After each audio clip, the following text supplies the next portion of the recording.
সুতরাং বাংলার জমিনে যারা জিহাদকে সন্ত্রাসের সাথে তুলনা করেন, আমরা তাদেরকে বলতে চাই, আলেম ওলামাদের বিরুদ্ধে তোমরা কখনো কথা বলবে না, কটূক্তি করো না, আলেমদেরকে মৌলবাদী বলে গালি দিও না, আলেমদেরকে জঙ্গিবাদের সাথে তুলনা করিও না।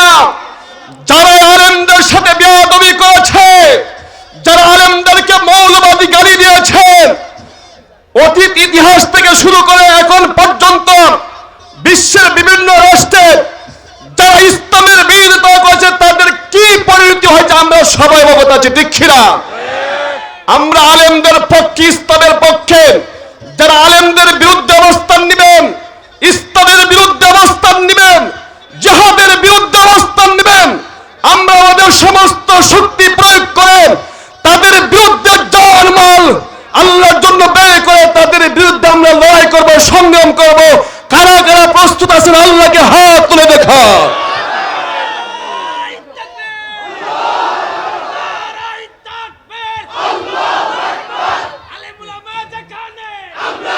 আল্লাহ রাব্বুল আলামিনের কাছে দোয়া করছি, আল্লাহ তাআলা আমাদের সবাইকে প্রকৃত মুমিন হিসেবে কবুল করো।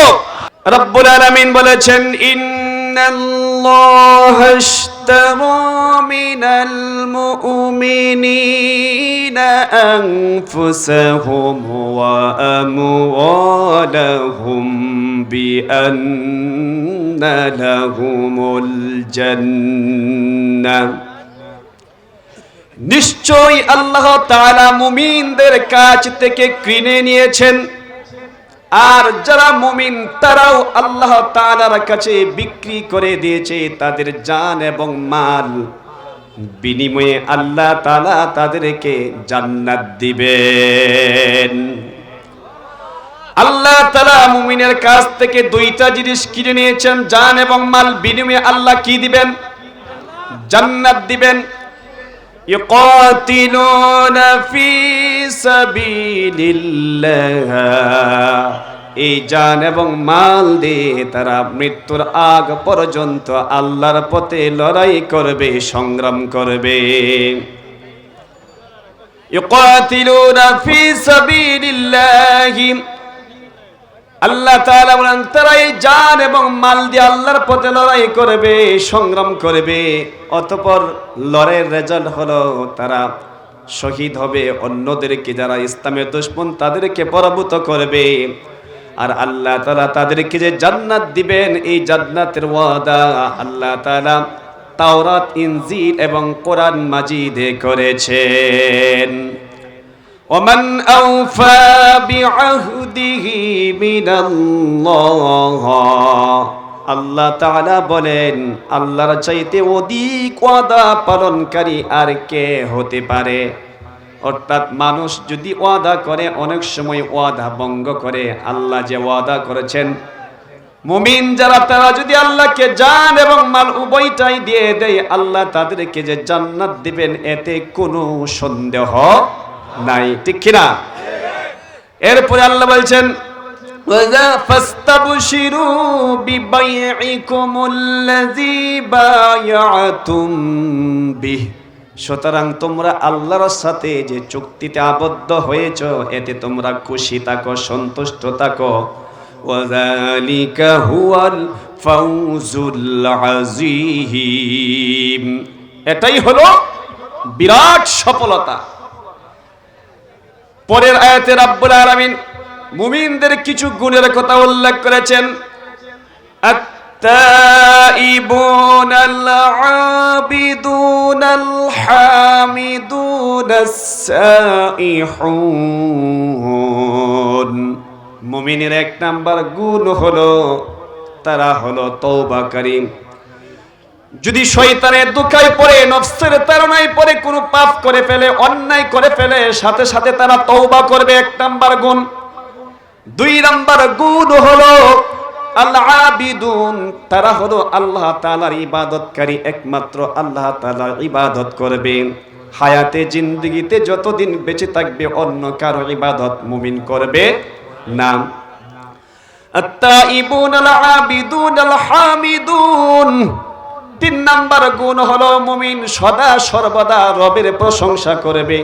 সুখে থাকলেও দুঃখে থাকলেও, সুস্থ থাকলেও অসুস্থ থাকলে সব সময় কার প্রশংসা করবে?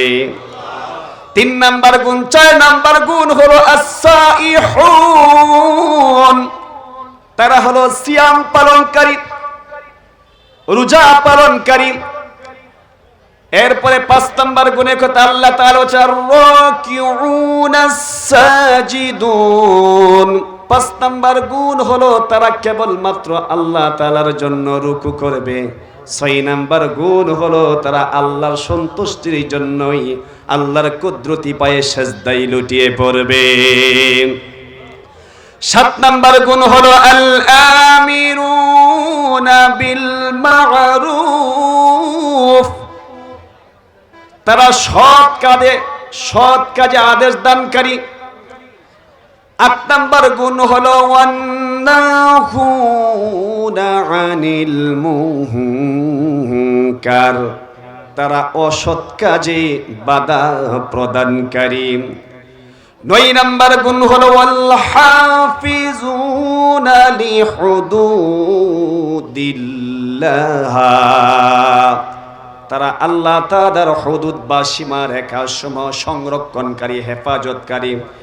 এই 9টা গুণ যাদের মধ্যে থাকবে রব্বুল আলামিন বিশ্ব নবীর মাধ্যমে জানিয়ে দিয়েছেন ওয়াবাশশিরিল মুমিনিন, হে নবী ওই সমস্ত মুমিনদেরকে তুমি সুসংবাদ প্রদান করো। সুবহানাল্লাহ বলেন। কিসের সুসংবাদ? জান্নাতের সুসংবাদ। মুমিনগণ যদি এই গুণে গুণান্বিত হতে পারে, আল্লাহ তাআলা ওয়াদা করেছেন তাদেরকে জান্নাতের মালিক বানিয়ে দিবেন। এই হলো আয়াতের সরল অনুবাদ। আমরা সবাই এই কথা জানি, জান এবং মাল কে দিয়েছেন? জানের মালিক কে? মালের মালিক কে? আর যারা কাঠি মুমিন তাদের কাছ থেকে রব্বুল আলামিন এই 2টা জিনিস কিনে নিয়েছেন। আর মুমিন যারা তারাও আল্লাহর কাছে বিক্রি করে দিয়েছেন। আল্লাহ তাআলা মুমিনের কাছ থেকে এই 2টা জিনিস কিনে নেওয়ার পরে আবার আমানত স্বরূপ মুমিনের কাছে রেখে দিয়েছেন।